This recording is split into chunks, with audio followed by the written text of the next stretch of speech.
ബിസ്മില്ലാഹിർ റഹ്മാൻ.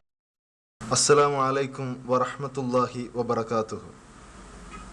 ഇന്നൽ ഹംദലില്ലാഹ് നഹ്മദുഹു വനസ്തഈനുഹു വനുഅ്മിനു ബിഹി വനതവക്കലു അലൈഹി വനഊദു ബില്ലാഹി മിൻ ശുറൂരി അൻഫുസിനാ വമിൻ സയ്യിആതി അഅമാലിനാ മൻ യഹ്ദിഹില്ലാഹു ഫലാ മുദില്ല ലഹു വമൻ യുദ്ലിൽ ഫലാ ഹാദിയ ലഹു വഅശ്ഹദു അൻ ലാ ഇലാഹ ഇല്ലല്ലാഹു വഹ്ദഹു ലാ ശരീക ലഹു വഅശ്ഹദു അന്ന മുഹമ്മദൻ അബ്ദുഹു വറസൂലുഹു അർസലഹു ബിൽ ഹുദാ വദീനിൽ ഹഖ് ലിയുദ്ഹിറഹു അലദ്ദീനി കുല്ലിഹി വലൗ കരിഹൽ മുശ്രികൂൻ.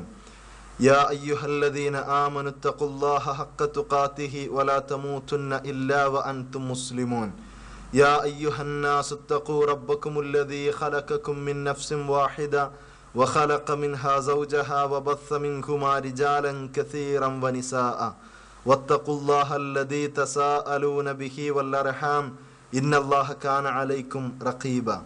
യാ അയ്യുഹല്ലദീന ആമനു തഖുല്ലാഹ വഖൂലൂ ഖൗലൻ സദീദാ യുസ്ലിഹ് ലക്കും അഅമാലക്കും വയഗ്ഫിർ ലക്കും ദുനൂബക്കും വമൻ യുതിഇല്ലാഹ വറസൂലഹു ഫഖദ് ഫാസ ഫൗസൻ അളീമ.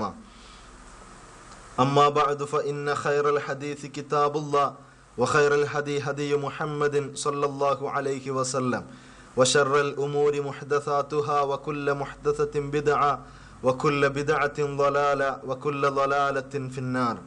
അഊദു ബില്ലാഹി മിനശ് ശൈത്വാനിർ റജീം. യുരീദൂന ലിയുത്ഫിഊ നൂറല്ലാഹി ബിഅഫ്വാഹിഹിം വല്ലാഹു മുതിമ്മു നൂരിഹി വലൗ കരിഹൽ കാഫിറൂൻ. ഹുവല്ലദീ അർസല റസൂലഹു ബിൽ ഹുദാ വദീനിൽ ഹഖ് ലിയുദ്ഹിറഹു അലദ്ദീനി കുല്ലിഹി വലൗ കരിഹൽ മുശ്രികൂൻ. സ്നേഹം നിറഞ്ഞ സഹോദരി സഹോദരന്മാരെ, ഇന്ന് ലോകത്ത് ഏറ്റവും കൂടുതൽ വിമർശിക്കപ്പെട്ടുകൊണ്ടിരിക്കുന്ന മതമാണ് ഇസ്ലാം. ലോകത്തിൻ്റെ വ്യത്യസ്തങ്ങളായ ഭാഗങ്ങളിൽ മതത്തെക്കുറിച്ച് അറിയുന്നവരും അല്ലാത്തവരുമൊക്കെ ഇസ്ലാം എന്ന ആദർശത്തെ സംബന്ധിച്ച് കേൾക്കുമ്പോഴേക്ക് അതിനെ ഭീതിതമായ ഒരവസ്ഥയോടുകൂടെ നോക്കിക്കാണുന്ന, ഒരിക്കലും മനുഷ്യത്വത്തിന് യോജിക്കാത്ത മതമാണ് ഇസ്ലാം എന്ന രൂപത്തിൽ വീക്ഷിക്കുന്ന ഒരു സ്ഥിതിവിശേഷം ഇന്ന് നമുക്ക് കാണാൻ കഴിയും. യഥാർത്ഥത്തിൽ ലോകത്ത് ഒരുപാട് മതങ്ങൾ നിലനിൽക്കുന്നുണ്ടെങ്കിൽ, അറിയപ്പെട്ടിട്ടുണ്ടെങ്കിൽ, ആ മതങ്ങളിൽ നിന്ന് തീർത്തും വ്യത്യസ്തമാണ് ഇസ്ലാം എന്നത് ഇസ്ലാമിനെ കുറിച്ച് പഠിക്കുന്ന ഏതൊരാൾക്കും ബോധ്യപ്പെടുന്ന ഒരു സത്യമാണ്. കാരണം ഇന്ന് ലോകത്ത് നിലനിൽക്കുന്ന മതങ്ങളൊക്കെ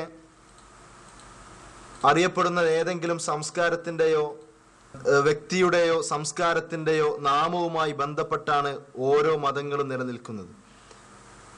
യേശുക്രിസ്തുവിൻ്റെ പേരുമായി ബന്ധപ്പെട്ടാണ് ക്രൈസ്തവ മതം നിലനിൽക്കുന്നതെങ്കിൽ,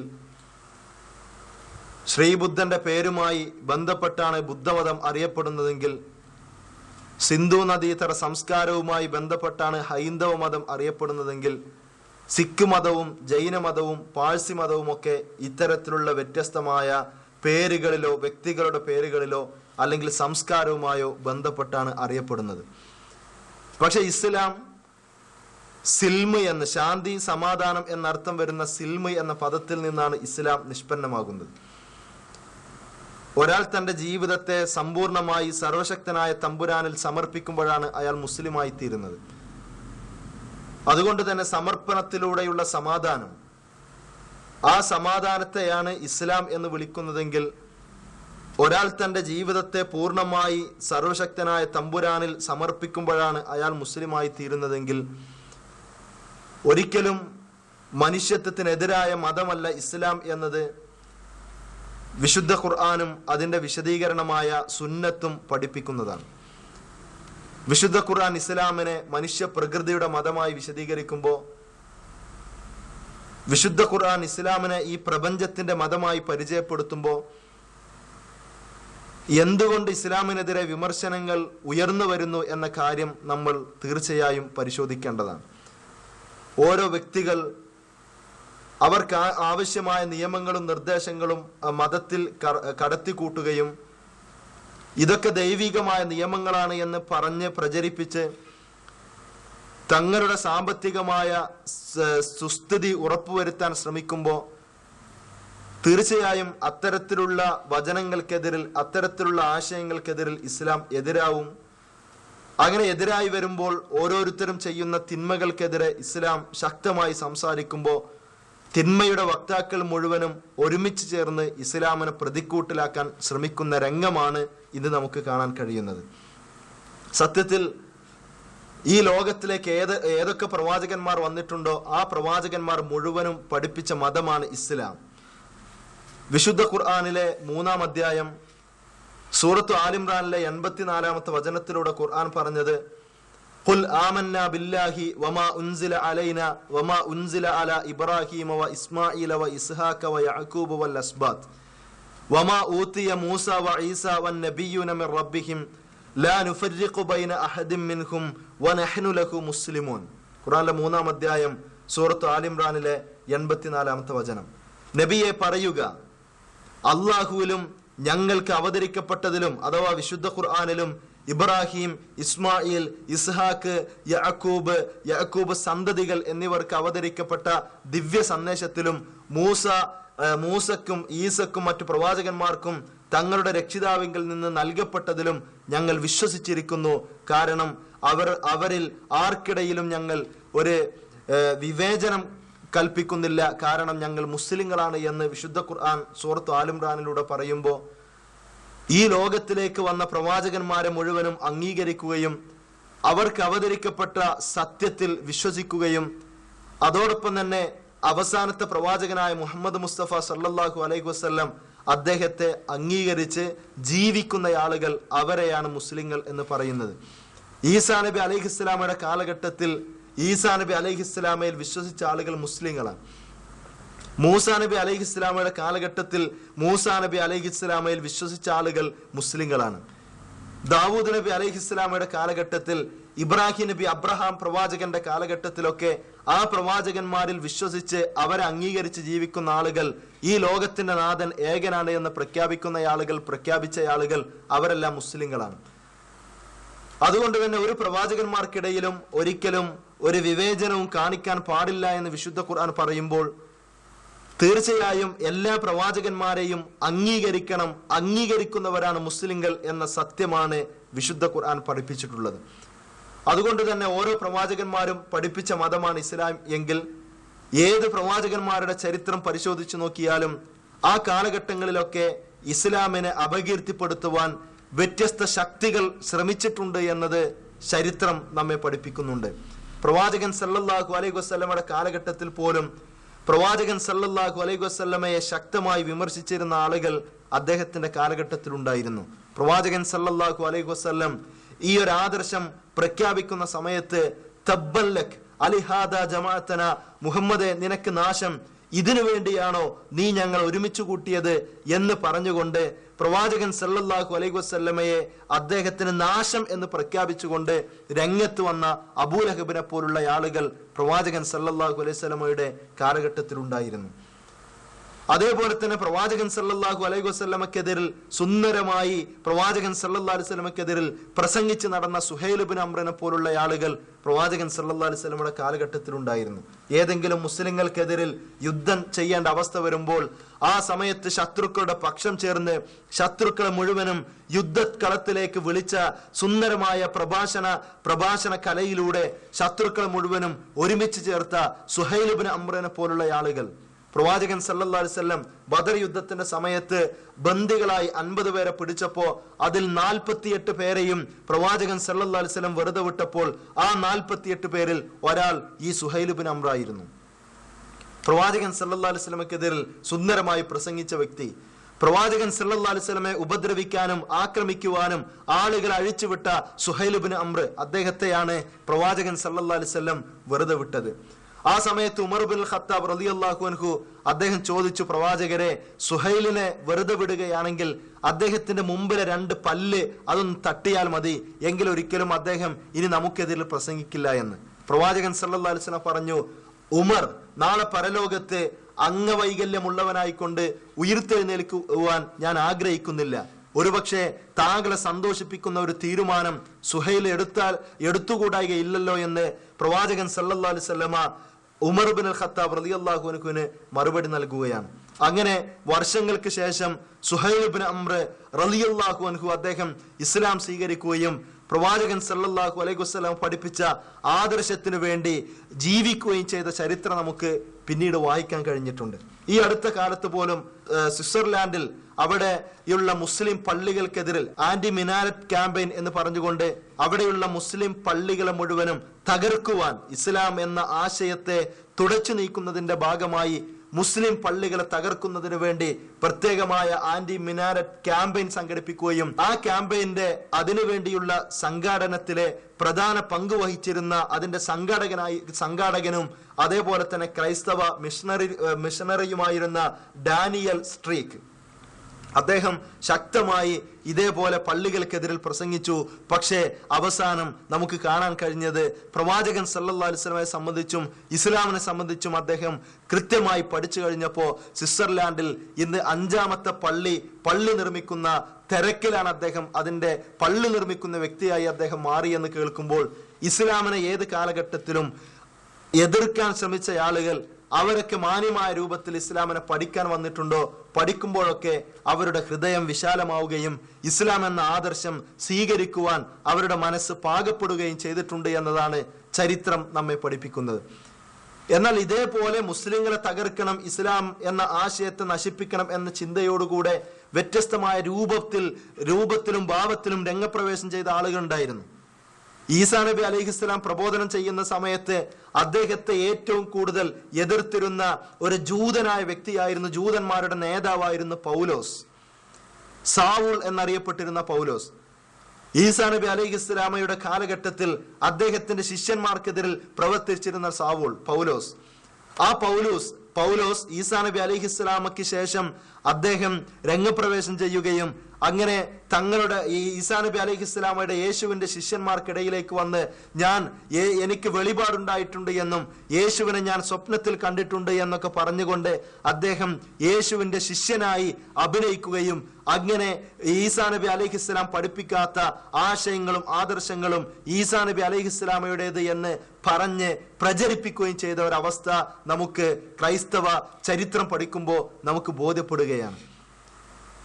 ഇതേപോലെയുള്ള വ്യത്യസ്തമായ തന്ത്രങ്ങൾ പല ആളുകളും പ്രവാചകൻ സല്ലല്ലാഹു അലൈഹി വസല്ലമയുടെ കാലഘട്ടത്തിന് ശേഷം പോലും മലയാളക്കരയിൽ പോലും ഞങ്ങൾ മുസ്ലിങ്ങളായിരുന്നുവെന്നും ആ ഇസ്ലാം എന്നതിനെ ഞങ്ങൾ ഉപേക്ഷിച്ചു ഇന്നിതാ ഞങ്ങൾ ക്രൈസ്തവ വേഷമണിഞ്ഞിട്ടുണ്ട് എന്നൊക്കെ പറഞ്ഞുകൊണ്ട് ക്രൈസ്തവ മിഷണറിമാരുടെ രൂപത്തിൽ വരുന്ന മുസ്ലിങ്ങളായ ആളുകളെ നമുക്ക് കാണാൻ കഴിഞ്ഞിട്ടുണ്ട്. ഇപ്പോഴും അടുത്ത സമയത്ത് പോലും ചില ആളുകളൊക്കെ ആ രൂപത്തിലുള്ള പ്രഖ്യാപനങ്ങളുമായി വരാറുണ്ട്. ഒരു മുസ്ലിമിനെ സംബന്ധിച്ചിടത്തോളം ഒരിക്കലും ഇസ്ലാമിൽ ബലാത്കാരമില്ല എന്നതാണ്, ലാ ഇക്റാഹ ഫിദ്ദീൻ, മതത്തിൽ ബലാത്കാരമില്ല എന്നതാണ് വിശുദ്ധ ഖുർആൻ പഠിപ്പിച്ചിട്ടുള്ളത്. ഏതെങ്കിലും വ്യക്തികൾ അവരെ നിർബന്ധമായി മുസ്ലിമാക്കണമെന്നോ അല്ലെങ്കിൽ ആ രൂപത്തിലുള്ള പ്രവർത്തനങ്ങൾ ചെയ്യണമെന്നോ ഒരിക്കലും ഇസ്ലാമോ ഇസ്ലാമിക പ്രമാണങ്ങളോ പഠിപ്പിച്ചിട്ടില്ല എന്നത് നമുക്ക് ബോധ്യപ്പെടുന്ന ഒരു സത്യമാണ്. എന്നാൽ ഒരാൾ മുസ്ലിം അല്ലാതായി തീരുമ്പോൾ ഇത് ഇന്ന കാരണങ്ങൾ കൊണ്ടാണ് ഞാൻ ഇസ്ലാം ഉപേക്ഷിച്ചത് എന്ന് പറഞ്ഞുകൊണ്ട് ഇസ്ലാം ഉപേക്ഷിക്കുന്നതിന് വേണ്ടിയുള്ള കാരണം ബോധിപ്പിക്കാൻ മാത്രമുള്ള കാരണമുള്ള ഒരു കാരണം പോലും ഇങ്ങനെയുള്ള ആളുകൾക്ക് പറയാൻ സാധിച്ചിട്ടില്ല എന്നാണ്. ഇസ്ലാം തെറ്റാണ് എന്നോ അല്ലെങ്കിൽ ഇസ്ലാം ഉയർത്തിപ്പിടിക്കുന്ന ആശയങ്ങൾ അത് അപകടകരമാണെന്നോ ഇസ്ലാം പഠിപ്പിക്കുന്ന സന്ദേശം അത് മാനവിക സമൂഹത്തിന് തന്നെ മോശമായ അവരുടെ സംസ്കാരത്തിന് തന്നെ ഉൾക്കൊള്ളാൻ കഴിയാത്ത ഒന്നാണ് എന്നോ അല്ലെങ്കിൽ ഇസ്ലാം പഠിപ്പിക്കുന്ന ആശയം സ്വീകരിച്ചു കഴിഞ്ഞാൽ മനുഷ്യ സമൂഹത്തിന് ഈ ലോകത്തും പരലോകത്തും നഷ്ടമായിരിക്കുമെന്നോ ആത്യന്തികമായി ആധികാരികമായി വസ്തുനിഷ്ഠമായി പറയാൻ കഴിയുന്ന ഒരാളും ചരിത്രത്തിൽ കഴിഞ്ഞു പോയിട്ടില്ല എന്നതാണ് സത്യം.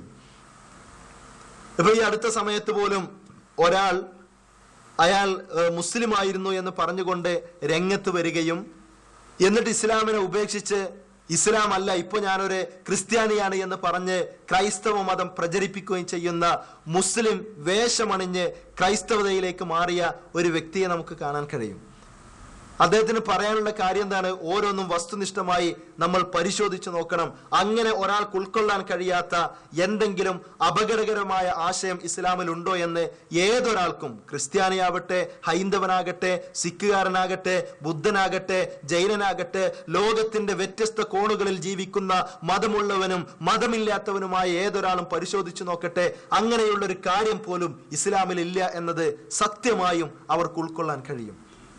എന്നാൽ ഇദ്ദേഹം പറയാനുള്ള കാരണങ്ങളും അതേപോലെ തന്നെ ഇങ്ങനെ ഇദ്ദേഹം മുസ്ലിമായ വ്യക്തി അയാൾ ക്രിസ്ത്യാനിയാവുകയും അങ്ങനെ കുറച്ചൊക്കെ ഇസ്ലാമിനെ കുറിച്ച് പഠിക്കുകയും ചെയ്തു.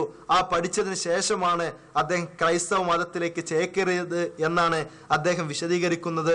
എന്താണ് അദ്ദേഹം ഇസ്ലാമികമായ ജീവിതം നയിക്കാൻ തുടങ്ങിയിട്ട് എന്താണ് അയാൾ പഠിച്ചത് എന്നത് അദ്ദേഹം തന്നെ വിശദീകരിക്കും.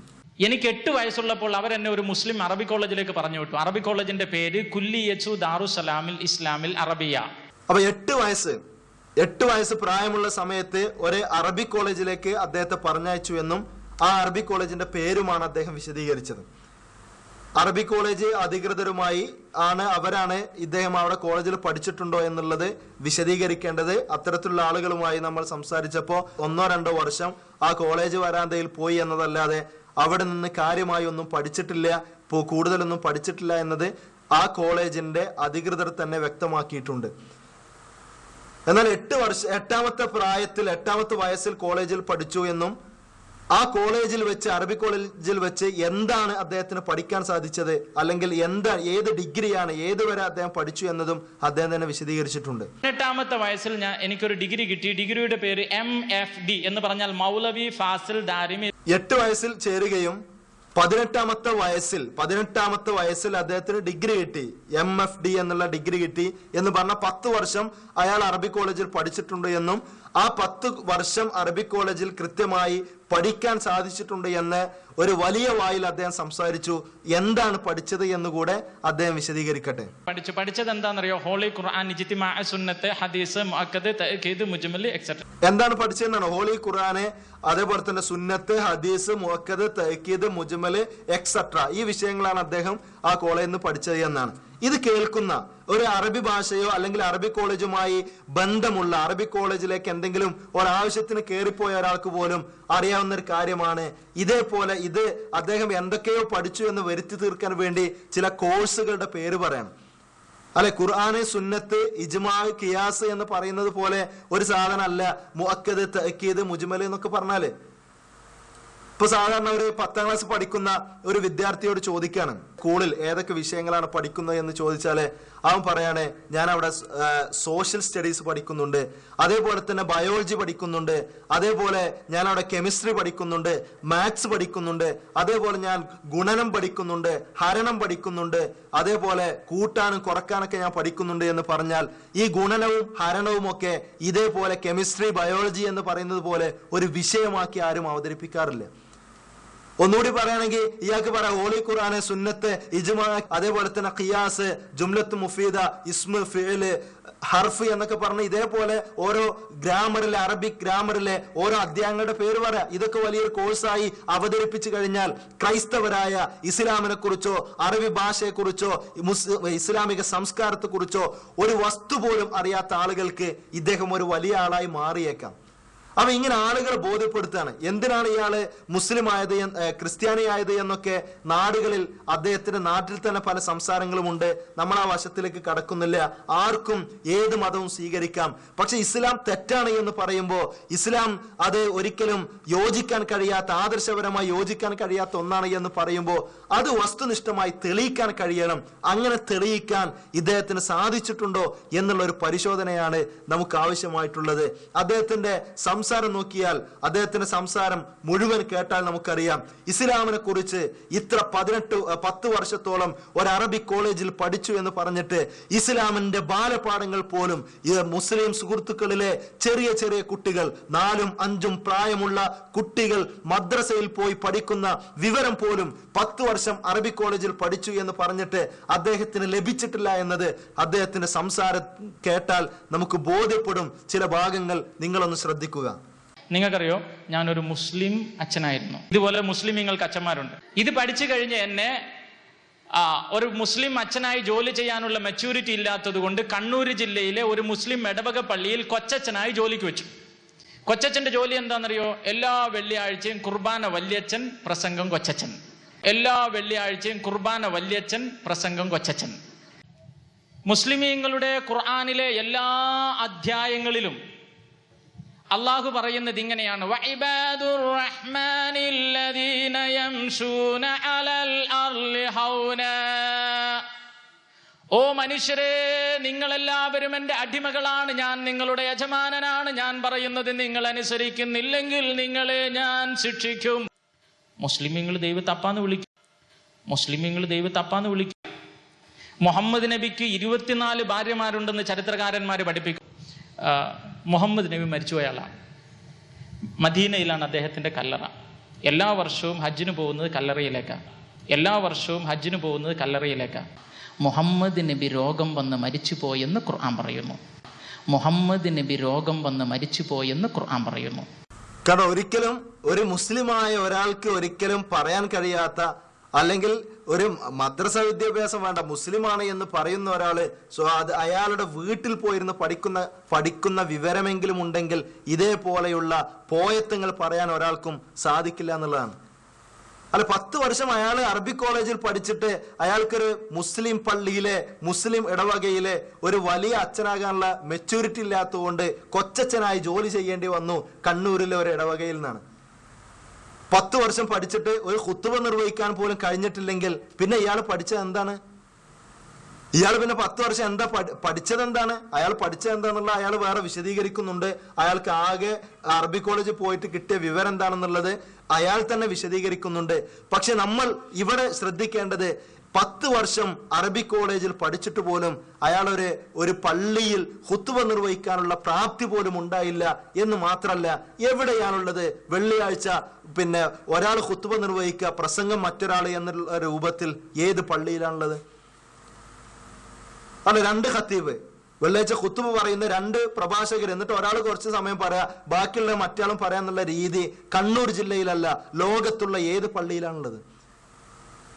എന്ന് പറഞ്ഞാൽ തന്റെ മുന്നിലിരിക്കുന്ന ആളുകൾ താനൊരു മുസ്ലിം ആയിരുന്നു എന്ന് പറഞ്ഞ് എന്ത് വിഡ്ഢിത്തം ഇസ്ലാമിനെ കുറിച്ച് പറഞ്ഞാലും അതൊക്കെ അംഗീകരിക്കുകയും അതിനൊക്കെ ഹല്ലേലൂയ എന്ന് പറയുകയും ചെയ്യും എന്ന് വിചാരിച്ച് എന്ത് പൊട്ടത്തരവും ജനങ്ങളെ, അനുയായികളെ അടിച്ചേൽപ്പിക്കാം എന്നുള്ള ധാരണയിലൂടെയാണ് ഇത്തരത്തിലുള്ള പരസ്പര വിരുദ്ധമായ കാര്യങ്ങൾ സംസാരിക്കാൻ സാധിക്കുന്നത്. അപ്പൊ ഇസ്ലാമിനെ കുറിച്ച് ഒരിക്കലും ഒരു വിവരമില്ല. അങ്ങനെ ഇസ്ലാമിനെ കുറിച്ച് വിവരമില്ലാത്ത ഇങ്ങനെ അറബി കോളേജിൽ പോയ അയാൾ ഇസ്ലാമിനെ പ്രതിനിധീകരിക്കുകയാണെങ്കിൽ എന്തായിരിക്കും അവസ്ഥ? അതേ അവസ്ഥ തന്നെയാണ് അദ്ദേഹത്തിന്റെ ജീവിതത്തിൽ വ്യത്യസ്തങ്ങളായ ഭാഗങ്ങളിലൊക്കെ ഉണ്ടായിട്ടുള്ളത് എന്നുള്ളതാണ്. കാരണം എന്താണ്? അദ്ദേഹം ഇസ്ലാമിൽ നിന്ന് ഒരു ക്രിസ്ത്യാനിയാവാനുള്ള കാരണം അദ്ദേഹം വിശദീകരിക്കുന്നുണ്ട്. അദ്ദേഹം തന്നെ പറയട്ടെ. ഞാനിങ്ങനെ പ്രസംഗിച്ച് പല നാട്ടിലും അറിയപ്പെട്ടു. അപ്പൊ പല ഇടവകളിൽ നിന്ന് ആളുകൾ എന്നെ പ്രസംഗിക്കാൻ വിളിക്കും. ഒരിടവകയിൽ ഞാൻ പോയപ്പോൾ ഭയങ്കര ആൾക്കൂട്ടം. കൺവെൻഷൻ ആയിരുന്നു, ഖുർആൻ കൺവെൻഷൻ, ഈവനിങ് വാള് പരമ്പര എന്ന് പറയും. അപ്പൊ ഞാൻ അവിടെ ചെന്ന് കഴിഞ്ഞപ്പോൾ ആൾക്കൂട്ടം കണ്ടപ്പോൾ എനിക്ക് ഭയങ്കര ആവേശം. കൊച്ചു പയ്യൻ ആവേശം കൂടിയിട്ട് ഞാൻ അവിടെ കിടന്നിട്ട് ഉറക്കെ പ്രസംഗിച്ചു, യേശു ദൈവമല്ല, ബൈബിൾ ദൈവത്തിന്റെ വചനമല്ല, ക്രിസ്തുമതം ദൈവത്തിന്റെ മതമല്ല, യഥാർത്ഥ മതം ഇസ്ലാമാണ്, യഥാർത്ഥ ദൈവം അള്ളാഹുവാണ്, രക്ഷ വേണമെങ്കിൽ നിങ്ങൾ മുസ്ലിമാകണം. ഞാനിങ്ങനെ അങ്ങ് കത്തി പ്രസംഗിച്ചു കഴിഞ്ഞ് വീട്ടിൽ പോകുമ്പോൾ ഒരാൾ ഓടി വന്നിട്ട് ഒരു പേപ്പർ എൻ്റെ കയ്യിൽ തന്നു. ഞാൻ ആ പേപ്പർ തുറന്ന് വായിച്ചപ്പോൾ അതിനകത്ത് കുറച്ച് ചോദ്യങ്ങളാണ്. അയാൾ ഇങ്ങനെ ചോദിച്ചിരിക്കുന്നു: മൗലവി, നിങ്ങൾ ഒത്ര നേരം പ്രസംഗിച്ചു യേശു ദൈവമല്ല എന്ന്, പക്ഷെ യേശു ആരാണ് എന്ന് എന്തുകൊണ്ടാണ് നിങ്ങൾ പ്രസംഗിക്കാതിരുന്നത്? യേശു ദൈവമല്ലെങ്കിൽ ദൈവത്തിന്റെ പുത്രനാണോ? ദൈവത്തിന്റെ പുത്രനല്ല എങ്കിൽ ഒരു പ്രവാചകനാണോ? പ്രവാചകനാണെങ്കിൽ മുഹമ്മദ് നബിയേക്കാൾ വലിയതോ ചെറുതോ? ഇനി പ്രവാചകനല്ലെങ്കിൽ നമ്മളെപ്പോലെയുള്ള ഒരു മനുഷ്യനാണോ? അതുമല്ലെങ്കിൽ ഇടമറുക പറഞ്ഞതുപോലെ ക്രിസ്തുവും കൃഷ്ണനും ജീവിച്ചിരുന്നില്ലയോ? ആരാണ് ക്രിസ്തു? അപ്പൊ ഇതാണ് പിന്നെ ആരാണ് ക്രിസ്തു എന്നുള്ള ഒരു ചോദ്യം അദ്ദേഹത്തിന് കിട്ടി എന്നുള്ളതാണ്. അല്ല, നമ്മൾ ആദ്യം ആലോചിക്കേണ്ടത് 10 വർഷം അറബി കോളേജിൽ പഠിച്ചിട്ട് ഒരു പള്ളിയിൽ ഖുത്ബ പോലും പറയാനുള്ള പ്രാപ്തി എത്താത്ത ഒരു സാധാരണക്കാരനായ ഒരു വ്യക്തി, അയാൾ എന്നിട്ട് പ്രസംഗിക്കാനാണ്, അയാളുടെ പ്രസംഗം കേൾക്കാനാണ് ഭയങ്കര ജനക്കൂട്ടം നിറഞ്ഞത്, ആൾക്കൂട്ടം നിറഞ്ഞത്. എന്നിട്ട് ഇയാൾ പ്രസംഗം കേൾക്കാൻ ആരാ കൂടുക? വാള് പരമ്പര എന്ന് പറയുന്ന വാള് പരമ്പരകളിൽ സാധാരണ കൂടല് അവിടെയുള്ള സാധാരണക്കാരായ മുസ്ലിങ്ങളാണ്. എന്നിട്ട് മുസ്ലിങ്ങൾക്കിടയിൽ പോയിട്ടാണ് ഇയാള് പിന്നെ യേശു ആരാണ്, യേശു ദൈവമല്ല, ദൈവപുത്രനല്ല, നിങ്ങൾ മുസ്ലിങ്ങളാവണം എന്നൊക്കെ അദ്ദേഹത്തിന് ലഭിച്ച ശബ്ദത്തിൽ അദ്ദേഹം ശക്തമായി പറഞ്ഞത് തന്റെ മുമ്പിലുള്ള 2-3 മുസ്ലിങ്ങളോടാണ്. എന്നിട്ട് അതാണ് ഒരു വലിയ ആൾക്കൂട്ടം എന്ന് പറഞ്ഞ് അവതരിപ്പിക്കുന്നത്. സത്യത്തിൽ ഇത് ഒരിക്കലും ഇദ്ദേഹത്തെ പോലുള്ള ആളുകൾ മുസ്ലിങ്ങളായിരുന്നുവെങ്കിൽ ഒരിക്കലും പറയാൻ കഴിയാത്ത ഒന്നാണ്. മറിച്ച് മനസ്സാക്ഷി മറ്റുള്ള ആളുകൾക്ക് മുന്നിൽ തന്റെ മജ്ജയും മാംസവും തലച്ചോറും മനസ്സാക്ഷിയും ഒക്കെ മറ്റുള്ള ആളുകൾക്ക് മുന്നിൽ പണയം വെച്ച് കഴിഞ്ഞാൽ അവർ ഛർദ്ദിച്ചു കൊടുക്കുന്നതൊക്കെ ഏറ്റുപിടിക്കാനും അത് സ്വീകരിക്കുവാനും മാത്രം പ്രാപ്തിയുള്ള ആളുകളായി ഇവർ മാറുന്നുള്ളതാണ്. അതല്ലാതെ ഒരിക്കലും ക്രൈസ്തവ പുരോഹിതന്മാരുടെ ഹീനമായ തന്ത്രങ്ങളിൽപ്പെട്ട് ക്രൈസ്തവ പുരോഹിതന്മാർ എഴുതി കൊടുക്കുന്ന വാചകങ്ങൾ അതേപോലെ ഉദ്ധരിക്കാൻ, അതേപോലെ ഛർദ്ദിക്കാനല്ലാതെ ഇതിന്റെ അപ്പുറത്തേക്കൊന്നും പറയാൻ സാധിച്ചിട്ടില്ല എന്നത് ഈ പ്രസംഗത്തിന്റെ ഓരോ വാക്കുകളും നമ്മെ അറിയിക്കുന്നതാണ്. അവിടെ വെച്ച് പ്രസംഗിച്ചു, യേശു ദൈവമല്ല എന്ന് പ്രസംഗിച്ചു. അപ്പൊ ഒരു കുറിപ്പ് കിട്ടി. എന്താണ് കുറിപ്പിലുള്ളത്? നിങ്ങൾ ഇത്ര നേരം പ്രസംഗിച്ചല്ലോ യേശു ദൈവമല്ല എന്ന്, പിന്നെ എങ്കിൽ യേശു ആരാണ്? അല്ലെ, യേശു ദൈവമല്ല എന്ന് പ്രസംഗിക്കുന്ന നിങ്ങളുടെ പ്രസംഗം നിർത്തിവെക്കണം. എന്നിട്ട് പിന്നെ എന്ത് ചെയ്യണം? നിങ്ങൾ പറയണം യേശു ആരാണ് യേശു എന്ന്. ഇതാണ് അദ്ദേഹത്തിന് കിട്ടിയ കുറിപ്പ്. ഈ കുറിപ്പ് കിട്ടിയതോടുകൂടെ, ഈ ഒരു ലെറ്റർ കിട്ടിയതോടുകൂടെ അദ്ദേഹത്തിന്റെ സമാധാനം മുഴുവനും നഷ്ടപ്പെട്ടു പോയി എന്നാണ്. അദ്ദേഹത്തിന് പ്രാർത്ഥിക്കുമ്പോൾ കോൺസെൻട്രേഷൻ ഇല്ല, അദ്ദേഹത്തിന് നടക്കുമ്പോൾ ഏകാഗ്രതയില്ല, ഉറങ്ങാൻ കഴിയുന്നില്ല, ഭക്ഷണം കഴിക്കാൻ കഴിയുന്നില്ല. എന്ത് അദ്ദേഹത്തിന്റെ തലയെ പുണ്ണാക്കിക്കൊണ്ട്, അദ്ദേഹം പറയുന്നുണ്ട്, തലയെ പുണ്ണാക്കിക്കൊണ്ട് ഇങ്ങനെ ചോദിക്കാൻ തുടങ്ങി എന്നാണ്. തല നേരത്തെ പുണ്ണായതാണോ പിന്നെ ആയതാണോ എന്നുള്ളതാണ് തർക്കം. അതേതായാലും അവിടെ നിൽക്കട്ടെ. പക്ഷെ ഇദ്ദേഹത്തോട് ഇങ്ങനെ ചോദിച്ചപ്പോ അദ്ദേഹം ആകെ പരിഭ്രാന്തനായി പോയി. നിങ്ങൾ ആലോചിച്ച് നോക്കുക, ഒരു മുസ്ലിമായ ഒരു ചെറിയ കുട്ടിയോട് ചോദിക്കാൻ ആരാണ് യേശു എന്ന് ചോദിച്ചാൽ ആ കുട്ടിക്ക് കൃത്യമായി പറഞ്ഞു തരാൻ കഴിയും ആരാണ് യേശു എന്നുള്ളത്. ഈസാ നബി അലൈഹിസ്സലാം ആരാണ് എന്നുള്ള മദ്രസ പാഠപുസ്തകങ്ങളിൽ പോലും പ്രവാചകന്മാരുടെ ചരിത്രം പഠിപ്പിക്കുമ്പോൾ ആ പ്രവാചകന്മാരിൽ ഒരു പ്രവാചകൻ ഈസാ നബി അലൈഹിസ്സലാമയാണ്. അത് പഠിക്കുന്ന ഒരാൾ അതിന് 10 വർഷം അറബി കോളേജിൽ പോകുകയെ അല്ലെങ്കിൽ MFD എന്നുള്ള ഒരു ബിരുദം പേരെ വേണ്ട. മറിച്ച് അതല്ലാതെ മുസ്ലിങ്ങൾക്കിടയിൽ ജീവിക്കുന്ന സാധാരണക്കാരായ ആളുകളോട് ചോദിച്ചാൽ പോലും അവർ പറയും